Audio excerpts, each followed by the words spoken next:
అధ్యక్ష section 29A of representation of people's act ఉంటుంది అధ్యక్ష. It is a statutory obligation for political parties to follow democratic norms. అంటే ఒక వ్యక్తి ఒక పార్టీలో చేరాడంటే ఆ వ్యక్తి యొక్క భావజాలాన్ని కానీ ఆ వ్యక్తి యొక్క భావ ప్రకటన స్వేచ్ఛను కానీ ఆ పొలిటికల్ పార్టీస్ హరించడానికి లేదు అధ్యక్ష. నేను గత 8 సంవత్సరాలుగా ఇండిపెండెంట్గా ఒక వ్యక్తిగా సంస్థను నడుపుతూ చేస్తున్నటువంటి ప్రయత్నాలని అడ్డుకట్ట వేయడానికి మొదటి రోజు నుంచే ప్రయత్నం జరిగింది అధ్యక్ష.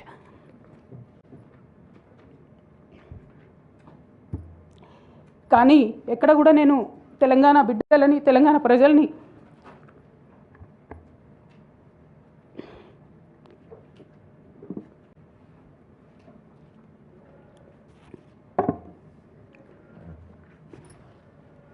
వాళ్ళను డిసప్పాయింట్ చేయదు కాబట్టి నవ్వుతూ పనిచేస్తూ వెళ్ళిపోయిన అధ్యక్ష ఇప్పుడు నా దగ్గరికి ఎప్పుడు పెద్దవాళ్ళు పైరవికారులు కాంట్రాక్టర్లు ఎవరు రాలేదు అధ్యక్ష.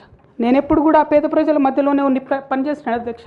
నా దగ్గరికి వచ్చినటువంటి బీడీ కార్మికులు కావచ్చు, బీడీ టేకేదారులు కావచ్చు, అంగన్వాడీ టీచర్లు కావచ్చు, ఆశా వర్కర్లు కావచ్చు, ఐకేపీ ఎంప్లాయీస్ కావచ్చు అధ్యక్ష, అదేవిధంగా జిహెచ్ఎంసీ కార్మికులు కావచ్చు అధ్యక్ష, టీచర్లు కావచ్చు అధ్యక్ష, నిరుద్యోగులు కావచ్చు, ఆడబిడ్డలు కావచ్చు, సింగరేణి ఉద్యోగులు కావచ్చు, కరెంట్ ఎంప్లాయీస్ కావచ్చు, ఎవరు వచ్చినా అధ్యక్ష నేను కాదనకుండా నాకెంత వీలైతే అంత పనిచేసి పెట్టేటటువంటి ప్రయత్నం చేసిన అధ్యక్ష.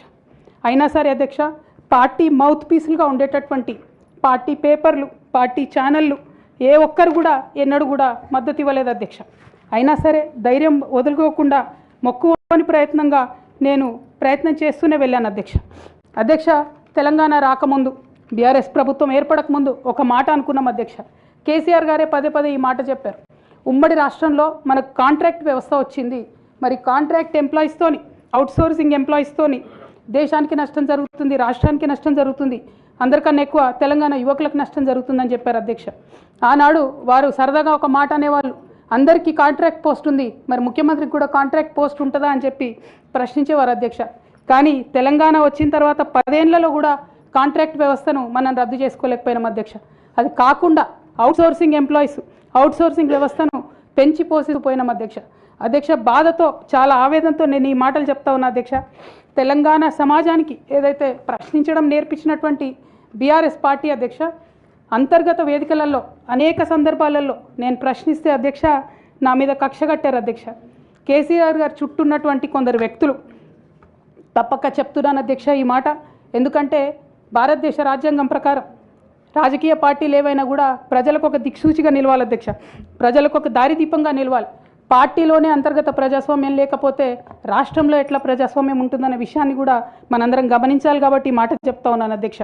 మరి కక్షగట్టి నన్ను ప్రశ్నించినందుకు పార్టీ నుండి బయటకు పంపించారని చెప్పక తప్పదు అధ్యక్ష. మొదటి సంవత్సరం నుంచే రాష్ట్ర స్థాయి నిర్ణయాలలో ఎక్కడ కూడా నా పాత్ర లేకుండా కట్టుబడి చేసినారు అధ్యక్ష. ఇవాళ ఆనాడు బాధపడ్డా ఇవాళ నేను సంతోషపడతా ఉన్నా అధ్యక్ష. ఎందుకంటే అధ్యక్ష ధర్నా చౌక్ రద్దు చేయడం అనేటటువంటిది ప్రజాస్వామిక హక్కుల్ని కాలరాయడంలో మొదటి మెత్త అధ్యక్ష. ఆనాడు ఇంటర్నల్గా ఎంత ప్రొటెస్ట్ చేసినా కూడా రాష్ట్రం వచ్చింది, ఇప్పుడు ధర్నాలు ఎందుకు, దరఖాస్తులు లేవు, ధర్నాలు లేవు, అన్ని పనులు చేసి పెడతామని చెప్పుకుంటూ వెళ్ళడం జరిగింది అధ్యక్ష. అట్లానే రైతులకు జరిగినటువంటి అక్రమ అరెస్టులు అధ్యక్ష ఇవాళ ఒక్కొక్క దగ్గర నుంచి రైతులు మాట్లాడుతూ ఉంటే బాధ తట్టుకోలేకపోతున్నాం అధ్యక్ష. అదేవిధంగా పార్టీలో జరుగుతున్నటువంటి అవినీతి అధ్యక్ష, ప్రభుత్వంలో జరుగుతున్నటువంటి అవినీతిని ఎప్పటికప్పుడు నేను వారి దృష్టికి తీసుకెళ్లడం జరిగింది అధ్యక్ష. అమరజ్యోతి నుంచి మొదలు పెట్టుకుంటే అధ్యక్ష, అంబేద్కర్ విగ్రహం దగ్గర నుంచి మొదలు పెట్టుకుంటే అధ్యక్ష, సెక్రటేరియట్ నుంచి మొదలు పెట్టుకుంటే అధ్యక్ష, కలెక్టరేట్లలో కూడా తీరని అవినీతి జరిగిన మాట ముమ్మాటికి వాస్తవం అధ్యక్ష. దీనికి పెద్ద ఉదాహరణలు సిద్దిపేట సిరిసిల్లలో కట్టినటువంటి కలెక్టరేట్లు 2 వచ్చినటువంటి మొదటి వర్షానికే 2 కూడా మునిగిపోయినాయి అధ్యక్ష. ఆ విజువల్స్ అందరం కూడా మనం చూడడం జరిగింది. ఇక సిద్దిపేటలో సిరిసిల్లలో కట్టిన కలెక్టరేట్లకే దిక్కు లేకపోతే మొత్తం రాష్ట్రంలో కట్టినటువంటి అన్ని బిల్డింగ్లు ఎట్లుంటాయన్న విషయాన్ని కూడా ఒకసారి తెలంగాణ ప్రజలు ఆలోచించుకోవాలి అధ్యక్ష. ఒక పక్క నిజం మాట్లాడే వాళ్ళను, సూటిగా మాట్లాడే వాళ్ళను, ఉన్నట్టు చెప్పే వాళ్ళను రిస్ట్రిక్ట్ చేయడమే కాకుండా అధ్యక్ష ఉద్యమకారుల విషయంలో తీరని నిర్లక్ష్యం గురైంది అధ్యక్ష. అనేక సందర్భాల్లో నేను పార్టీ నాయకులని పెద్ద నాయకులను కూడా అనేక సందర్భాల్లో అడిగిన అధ్యక్ష. వేరే విధంగా సహకరించకపోతే, వేరే విధంగా వాళ్ళకి హెల్ప్ చేయలేకపోతే కనీసం సీఎం రిలీఫ్ ఫండ్ కింద మనిషికి 10 లక్షలు ఇద్దాం, ఎక్కడోళ్ళు అక్కడ సెటిల్ అయిపోతారు అధ్యక్ష అని కూడా అడిగినాం అధ్యక్ష. అది కూడా చేయలేదు. 43 లక్షల మందికి పెన్షన్లు ఇస్తున్నామని గర్వంగా మనం చెప్పుకుంటున్నాం. ఉద్యమకారులు కాన్స్టిట్యున్సీకి 1000 మంది కూడా ఉండరు. ఆ 1000 మందిని పట్టుకుంటే ఇంకో 1,00,000 మందికి ఎక్కువైతుంది. వాళ్ళకు పెన్షన్ ఇస్తే లాగుంటుంది, గౌరవంగా ఉంటుందని అనేక సందర్భాల్లో చెప్పినాం అధ్యక్ష. అది కూడా 69లో పనిచేసినటువంటి ఉద్యమకారులు వాళ్ళ స్ఫూర్తిని తీసుకొనే మనం ముందుకెళ్ళినామని చెప్పి మనం చెప్పుకున్నాం అధ్యక్ష. కానీ వారిని కూడా ఎన్నడూ కూడా గుర్తించలేకపోయినాం అధ్యక్ష. అదేవిధంగా విద్య విషయంలో అధ్యక్ష, మన మెయిన్ ట్యాగ్ లైన్ నీళ్లు నిధులు నియామకాలు అనేటటువంటి మన మెయిన్ ట్యాగ్ లైన్ ఏదైతే ఉంటుందో అధ్యక్ష, అన్నిటినీ కూడా గండుగొట్టుకుంటూ పోయినాం అధ్యక్ష.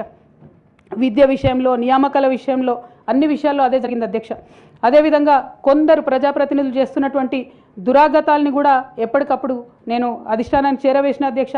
దాని మీద ఎటువంటి చర్యలు లేవు అధ్యక్ష.